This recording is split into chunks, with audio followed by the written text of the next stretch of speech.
almost every night. We eat dinner together. So it's kind of close to my heart. Sometimes we come downstairs, there's 5 people just sleeping on the floor.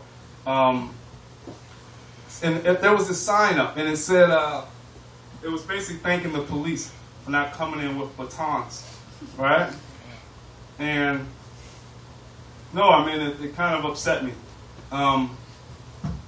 that they felt that the police were pretty sympathetic, you know, to their cause. The police aren't sympathetic. The police are an occupying force. There's over 2 million men and women in prison right now because of over-policing, you know, racist laws, et cetera, et cetera. The police are in this society, man, to protect property rights, not human life, relationships. Hopefully there's no police officers here tonight. If you are, hello, how are you? No, but I just wanted to throw that out there too, man, because someone sent me an email and they were like, you know, police are all right. No, the police aren't all right. I have a friend, Nancy, in D.C., man. She does a lot of work. The mayor finally said last week, there's an eviction. We had enough of this Occupy stuff. It's over. So a lot of folks mobilized. The police didn't come in. They kind of backed down. They finally came in. My friend, she was trampled by a horse. The police came in with such vengeance that they another police officer was busted in the head by a baton. I mean, this is the type of rage that was unleashed on people. And that was pretty funny. You know, we like that. But no, I mean, this is a sick economic arrangement that we're living under. And no, at the point of politicization for me, at the moment of consciousness, I decided to act on that. And that's why I'm here. I'm no speech maker, I'm no intellectual. I'm a guy in the community. Everyone that knows me in D.C., they know what I'm about. I'm on the ground. We're trying to mobilize folks. And it's kind of crazy that these folks have even tried to co-opt me. I was invited to speak in Congress about 3 weeks ago. I went to Congress and I spoke before this congressional committee. And they wanted me to support this bill. It's called Law Enforcement Torture Prevention Act. And no, it's funny because the bill was pretty reformist, pretty weak bill. The bill just said that a police officer convicted of anything short of killing someone like me or you could get up to 10 years in prison. So the first thing, you know, the congressman, he asked if anyone had a problem, and it's like, yes, congressman, I have a problem with this bill. The first thing that we have to deal with is how many police officers that's even placed on trial for assaulting civilians, killing civilians, and that small number of officers that are convicted, what's the likelihood of them getting the max? The max is only 10 years, which is a relatively short sentence when you have people getting 10 years for theft, property crimes. No, property is more important than a human life, man.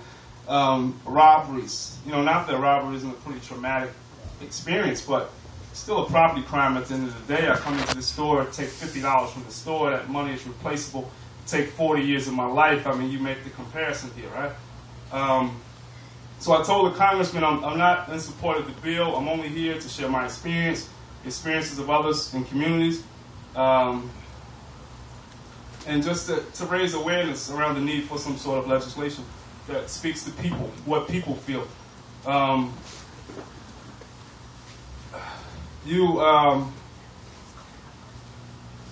Yeah, because right now, you have nothing on the books. That was like why it was so important for me to go. You have nothing on the books that relates to domestic torture. So for a police officer, even what happened here in New York, when the police officer put a plunger in a man's anus, that's not torture. Nothing.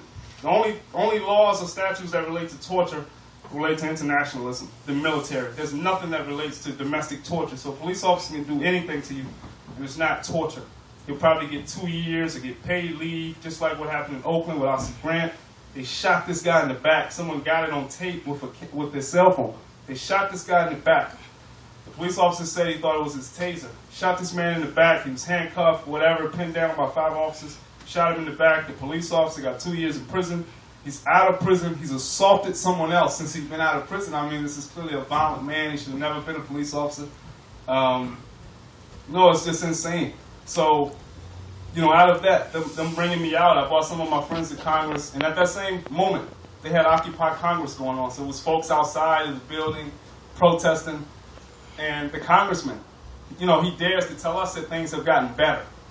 He told me and my friends that things have gotten better. Like, you know, you're a young guy, you haven't been around, things have gotten better. No, I mean, I think I understand where he's coming from. Segregation isn't legalized. No, I mean, those were horrible, horrible times, right? But gotten better. No, and if the incarceration rate, we can begin with that, went back to what it was in 1981, 1982, 4 out of every 5 people would have to be released from prison. Over 1 million jobs would be lost, people that are directly benefiting from the prison industrial complex. It's not just guards. No, it's bigger than guards. You have these private companies that's selling shields, that's selling state-of-the-art guns to these prisons. I mean, it's just insane. The dietitians are coming in. They're contracted. They're making millions of dollars. It's insane. So everyone here, man, I challenge you, man, to kind of like, you know, get more involved. I don't know. There's probably some folks in here, man, that's already involved with community activism. Get involved. Before I leave, anyone